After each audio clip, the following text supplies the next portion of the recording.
Hoje vamos falar de um tema muito interessante e curioso: como era o mundo antes do dilúvio. Alguma vez você já se perguntou como era a vida das pessoas que viveram antes da grande catástrofe que mudou a história da humanidade? Qual era o clima, a geografia, a cultura, a religião, a tecnologia, a moral e a espiritualidade daqueles que habitavam a terra antes de que Deus enviasse o dilúvio para limpar o mundo do pecado? Neste vídeo, exploraremos alguns fatos e mistérios sobre o mundo antediluviano baseados na Bíblia e outras fontes históricas e científicas. Fique atento até o final porque você ficará surpreso com o que descobrirá. Antes de começar, quero pedir que você deixe um like, se inscreva no canal, ative o sininho para não perder nenhum vídeo e também compartilhe este vídeo com seus amigos para que eles também possam aprender mais sobre este fascinante tema. Vamos lá. O primeiro fato que precisamos saber sobre o mundo antes do dilúvio é que ele era muito diferente do nosso em muitos aspectos. Um deles é a expectativa de vida das pessoas. Sabia que as pessoas viviam muito mais antes do dilúvio do que depois? Pois é, a Bíblia nos diz que os patriarcas que viveram antes do dilúvio tinham idades compreendidas entre centenas e quase 1000 anos. Por exemplo, Adão, o primeiro homem, viveu 930 anos. Sete, o filho de Adão, viveu 912 anos. Matusalém, o avô de Noé, viveu 969 anos, o que o tornou o homem mais velho de todos os tempos. E Noé, o protagonista do dilúvio, viveu 950 anos. Mas por que as pessoas viviam tanto tempo antes do dilúvio? Há várias teorias para explicar isso, mas uma das mais aceitas é que o ambiente da Terra era muito mais favorável para a vida humana devido a uma camada de vapor de água que rodeava o planeta, protegendo-o da radiação solar e criando um clima temperado e úmido ao redor do mundo.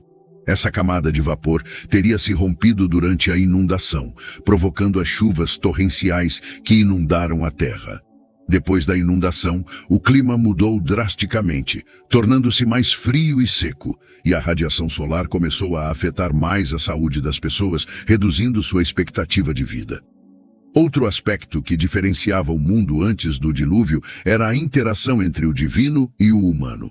A Bíblia nos revela que antes do dilúvio, Deus se comunicava diretamente com algumas pessoas, como Adão, Eva, Caim, Abel, Enoque e Noé. Ele lhes deu instruções, advertências, promessas e bênçãos. Também os julgou e castigou quando pecaram. Além disso, a Bíblia nos diz que antes do dilúvio houve uma mistura entre os filhos de Deus e as filhas dos homens, gerando uma raça de gigantes chamados Nefilins.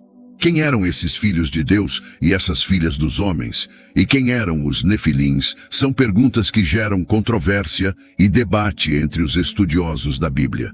Mas uma das interpretações mais comuns é que os filhos de Deus eram anjos caídos que se rebelaram contra Deus e desceram à terra para ter relações com mulheres humanas, que eram as filhas dos homens.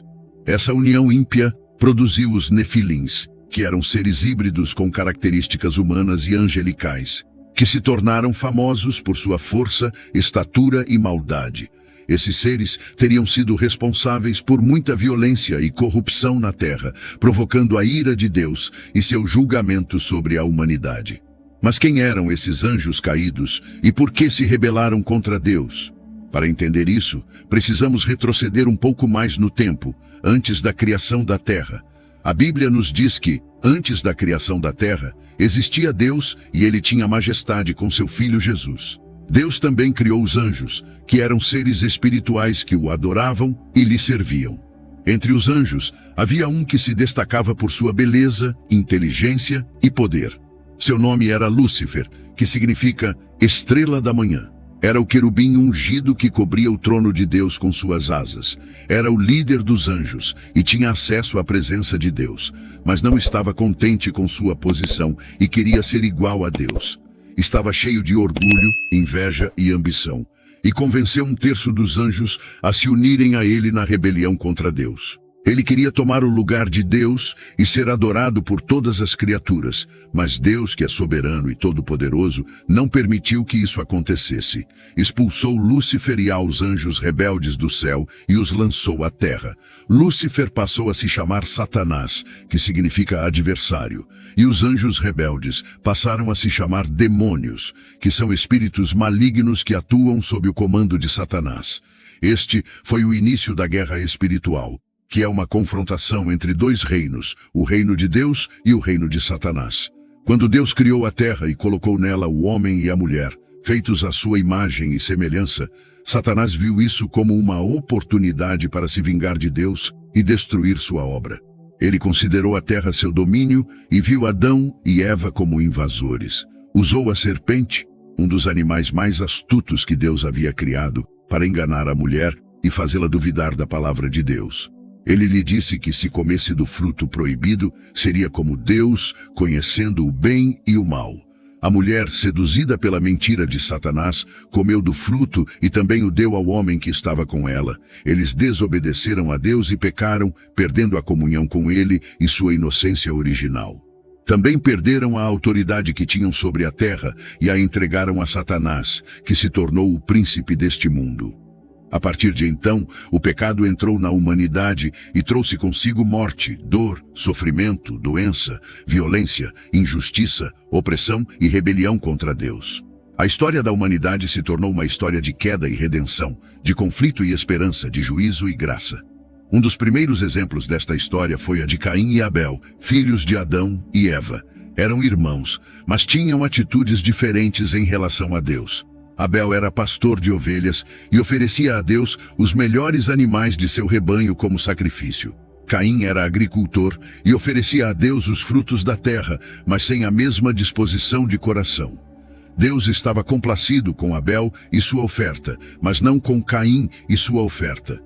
Isso provocou a ira e os ciúmes de Caim, que não aceitou a correção de Deus e matou seu irmão Abel no campo.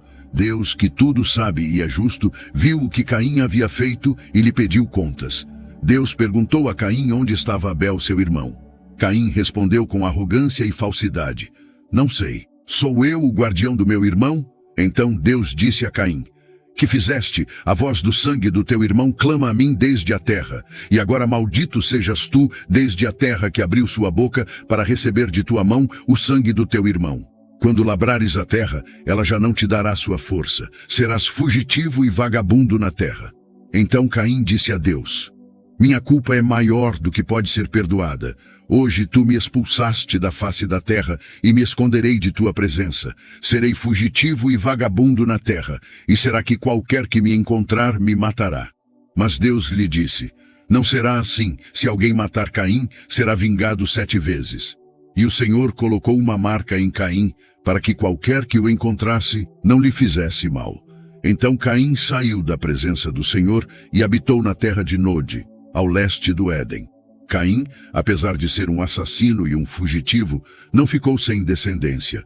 Casou-se com uma mulher que provavelmente era uma de suas irmãs ou sobrinhas, pois Adão e Eva tiveram muitos filhos e filhas após Caim e Abel. Caim teve um filho chamado Enoque e edificou uma cidade a qual chamou pelo nome de seu filho. Esta foi a primeira cidade da história e mostra que Caim tinha habilidades construtivas e organizativas. Os descendentes de Caim se multiplicaram e alguns deles se destacaram por seus logros. Jabal foi o pai dos que vivem em tendas e têm gado. Jubal foi o pai de todos os que tocam a harpa e a flauta.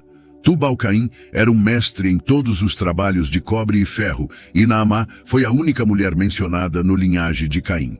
Estes descendentes de Caim mostram que a humanidade se expandiu e diversificou, com papéis transformados em profissões, e a civilização dando seus primeiros passos. Mas também mostram que a humanidade se afastou de Deus e se entregou à idolatria, à violência e à imoralidade. A Bíblia nos conta que Lameque, filho de Tubal-Caim, foi o primeiro polígamo da história, tendo 2 esposas, Ada e Zilá. Também foi um assassino que matou um homem por lhe fazer dano e um menino por pisá-lo. Ele se gabava de sua crueldade, dizendo às suas mulheres: "Escutem minha voz, mulheres de Lameque, ouçam minhas palavras." Pois matei um homem por me fazer dano e um menino por pisar em mim. Pois Caim será vingado 7 vezes, mas Lameque 77 vezes. Gênesis capítulo 4, versículos 23 e 24. Enquanto isso, Adão e Eva tiveram outro filho chamado Sete, que significa substituto. Eles lhe deram esse nome porque ele veio em substituição de Abel, a quem Caim matou. Sete foi o pai de Enos, que foi o pai de Cainã, que foi o pai de Malaleel, que foi o pai de Jarede, que foi o pai de Enoque, que foi o pai de Matusalém, que foi o pai de Lameque, que foi pai de Noé. Este é o linhagem dos filhos de Deus, os quais caminharam com Deus e o adoraram, se opondo ao linhagem dos filhos dos homens, que se rebelaram contra Deus e o desprezaram. Entre os filhos de Deus, um se destacou por sua fé e obediência: Enoque. A Bíblia nos diz que Enoque caminhou com Deus e que Deus o levou consigo sem que visse a morte. Enoque era o trisavô de Noé e viveu em uma época em que a maioria das pessoas só tinha registros de seu nascimento e seus filhos. Mas Enoque teve um testemunho diferente, o que o fez ser lembrado por sua comunhão com Deus. A Bíblia nos diz que Enoque profetizou sobre o julgamento de Deus sobre os malvados e que agradou a Deus com sua fé. Foi o primeiro homem arrebatado por Deus e é um exemplo de como devemos viver neste mundo, buscando a Deus e fazendo sua vontade. Mas Enoque foi uma exceção em meio a uma geração perversa. A Bíblia nos diz que antes do dilúvio, o mundo estava dominado pela cobiça, maldade e traição, onde as famílias eram campos de batalha e os vizinhos se exploravam uns aos outros. A Bíblia nos diz que a terra estava corrompida aos olhos de Deus e cheia de violência, e que toda a imaginação dos pensamentos dos corações dos homens era continuamente só má. Deus viu que a maldade do homem tinha aumentado na terra e que toda a carne tinha corrompido seu caminho. Deus se arrependeu de ter feito o homem e se entristeceu em seu coração.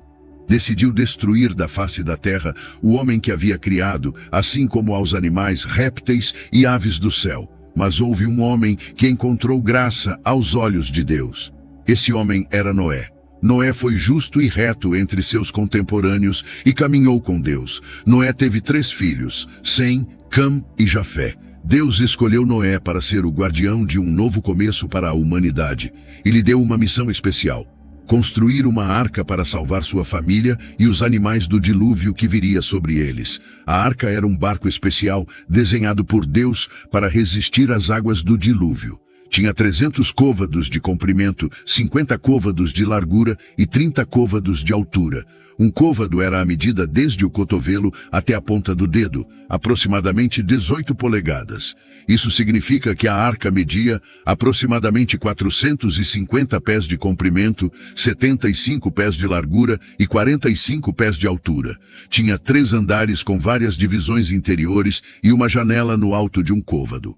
Tinha uma porta lateral, que só Deus podia abrir e fechar. Estava fabricada em madeira de gofer, que era uma madeira resistente e impermeável. Foi coberta com betume por dentro e por fora para evitar infiltrações. Tinha capacidade para albergar aproximadamente 40.000 animais de diferentes espécies, assim como suficiente comida e água para eles e a família de Noé. Era uma obra-prima da engenharia naval e um símbolo da graça e misericórdia de Deus. Noé levou cerca de 120 anos para construir a arca, seguindo as instruções de Deus. Durante esse tempo, também pregou a seus contemporâneos, advertindo-os do dilúvio vindouro e chamando-os ao arrependimento. Mas ninguém escutou a Noé e continuaram vivendo como se nada fosse acontecer. Zombaram de Noé e o consideraram louco e fanático. Não acreditavam que Deus julgaria o mundo com água, já que nunca tinha chovido sobre a terra. Não sabiam que se abririam as fontes do grande abismo e as janelas dos céus, e que as águas cobririam toda a terra. Não sabiam que o dia do Senhor viria como um ladrão na noite e que seriam pegos de surpresa. Não sabiam que só havia uma esperança de salvação: entrar na arca pela fé. Finalmente chegou o dia em que Deus disse a Noé: entra tu e toda a tua casa na arca, porque tenho visto que és justo diante de mim nesta geração. De todo animal limpo tomarás 7 pares, o macho e sua fêmea. Mas dos animais impuros 2, o macho e sua fêmea. Também das aves do céu 7 pares, macho e fêmea. para manter viva a semente sobre a face de toda a terra. Porque depois de 7 dias farei chover sobre a terra por 40 dias e 40 noites, e da face da terra exterminarei todos os seres que criei. Gênesis capítulo 7, versículos 1 ao 4. Noé obedeceu a Deus e entrou na arca com sua família e os animais que Deus lhe ordenou. Tinha 600 anos quando o dilúvio caiu sobre a terra. No dia designado por Deus, romperam-se as fontes do grande abismo e abriram-se as janelas dos céus. E choveu sobre a terra durante 40 dias e 40 noites. As águas prevaleceram e aumentaram muito sobre a terra, e a arca flutuava sobre a face das águas. E as águas prevaleceram muito sobre a terra e cobriram todos os montes altos que havia debaixo de todo o céu. 15 côvados acima dos montes prevaleciam as águas, e os montes foram cobertos. E morreu toda a carne que se movia sobre a terra, tanto de aves como de gado, de animais selvagens, de todos os seres que se arrastam sobre a terra e de toda a humanidade. Tudo o que tinha fôlego do espírito de vida em suas narinas, tudo o que estava em terra firme, morreu. Assim foi destruída toda criatura que havia sobre a face da terra, desde o homem até os animais, desde os répteis até as aves do céu. Foram extintos da terra, e só restaram Noé e os que estavam com ele na arca. Gênesis capítulo 7, versículos 11 ao 23. Noé e os que estavam com ele na arca ficaram isolados do mundo por 150 dias, enquanto as águas cobriam a terra. Mas Deus não se esqueceu de Noé e fez soprar um vento sobre a terra, e as águas começaram a diminuir. Fecharam-se as fontes do abismo e as janelas dos céus, e cessou a chuva do céu. E as águas retrocederam sobre a terra, e depois de 150 dias as águas tinham diminuído. E repousou a arca no 7º mês, aos 17 dias do mês, sobre os montes de Ararat. E as águas continuaram a diminuir até o 10º mês. No 10º mês, no 1º dia do mês, apareceram os cumes dos montes. Gênesis capítulo 8, versículos 1 ao 5. Noé esperou outros 40 dias e abriu a janela da arca que havia feito. E soltou um corvo que saiu, indo e voltando, até que as águas secassem de sobre a terra. Depois soltou uma pomba para ver se as águas tinham baixado da superfície da terra. Mas a pomba não encontrou lugar para pousar o pé, e voltou a ele na arca, pois as águas ainda cobriam a face de toda a terra. E ele estendeu a mão, pegou a pomba e a trouxe de volta para a arca, e esperou outros 7 dias, e novamente soltou a pomba fora da arca. E a pomba voltou a ele ao anoitecer, e eis que tinha no bico uma folha nova de oliveira. Assim, Noé soube que as águas tinham diminuído sobre a terra, e esperou ainda outros 7 dias, e soltou a pomba, mas ela não voltou mais a ele. Gênesis capítulo 8, versículos 6 ao 12. Então, Noé tirou a cobertura da arca e viu que a superfície da terra estava seca.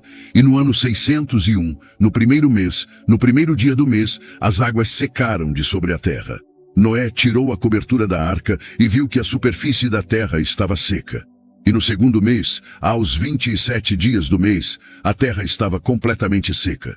Então, Deus falou a Noé dizendo: Saia da arca, tu e tua mulher, teus filhos, e as mulheres de teus filhos contigo. Todos os animais que estão contigo de toda a carne, tanto aves como gado, e todo animal que se arrasta sobre a terra, faze-os sair contigo, para que se espalhem pela terra, sejam fecundos e se multipliquem sobre a terra. E saiu Noé, e seus filhos, sua mulher e as mulheres de seus filhos com ele. Todos os animais, todos os répteis, todas as aves e tudo o que se move sobre a terra conforme suas famílias saíram da arca. Gênesis capítulo 8, versículos 13 ao 19. Então Noé edificou um altar ao Senhor e tomou de todo animal limpo e de toda ave limpa e ofereceu holocaustos sobre o altar. E o Senhor percebeu o doce aroma e disse em seu coração: Não amaldiçoarei mais a terra por causa do homem, porque a imaginação do coração do homem é má desde a sua infância. Nem voltarei a ferir todo ser vivente como fiz. Enquanto durar a terra, semeadura e colheita, frio e calor, verão e inverno, dia e noite não cessarão. Gênesis capítulo 8, versículos 20 ao 22. E Deus abençoou Noé e seus filhos, e lhes disse: Frutificai, multiplicai-vos e enchei a terra. e o vosso temor e o vosso pavor estarão sobre toda a besta da terra e sobre toda a ave do céu, sobre tudo o que se move sobre a terra e todos os peixes do mar. Nas vossas mãos são entregues. Tudo o que se move e vive será para vosso alimento. Tudo vos tenho dado como a erva verde. Mas a carne com sua vida, isto é, com seu sangue, não comereis. Certamente requererei o vosso sangue, o sangue das vossas vidas. Da mão de todo animal o requererei. E da mão do homem, da mão de cada um de seu irmão, requererei a vida do homem.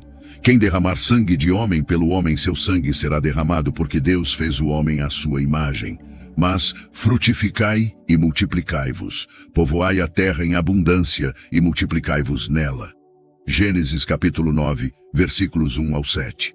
E Deus falou a Noé e a seus filhos que estavam com ele, dizendo: Eis que eu estabeleço o meu pacto convosco e com a vossa descendência depois de vós, e com todo ser vivente que está convosco, tanto aves como gado e todo animal da terra convosco, com todos os que saíram da arca, sim, com todo animal da terra, e estabeleço o meu pacto convosco, que nunca mais será destruída toda a carne pelas águas do dilúvio, e que nunca mais haverá dilúvio para destruir a terra.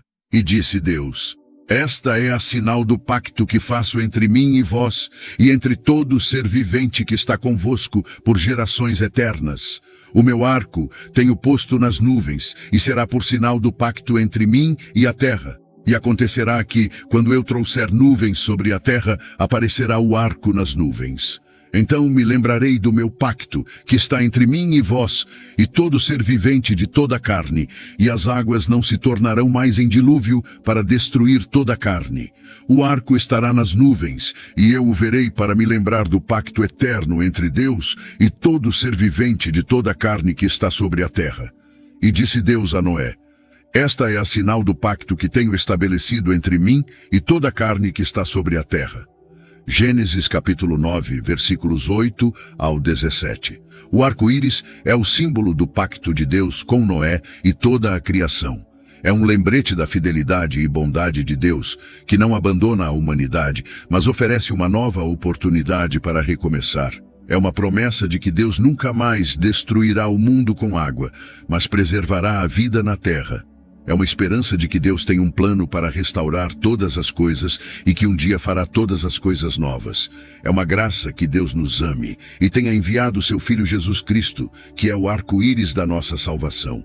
E assim termina a história do dilúvio e começa a história de Noé e seus descendentes, que povoaram a terra e formaram as nações. Mas essa é uma história para outro vídeo. Deixe nos comentários a sua opinião sobre o tema do vídeo, sempre respeitando a opinião dos outros.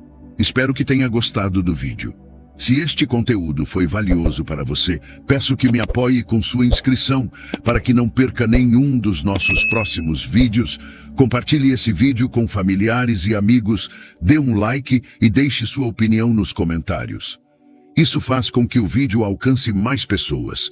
Juntos, podemos iluminar mais mentes e expandir nosso entendimento. Obrigado por estar aqui e que Deus te abençoe.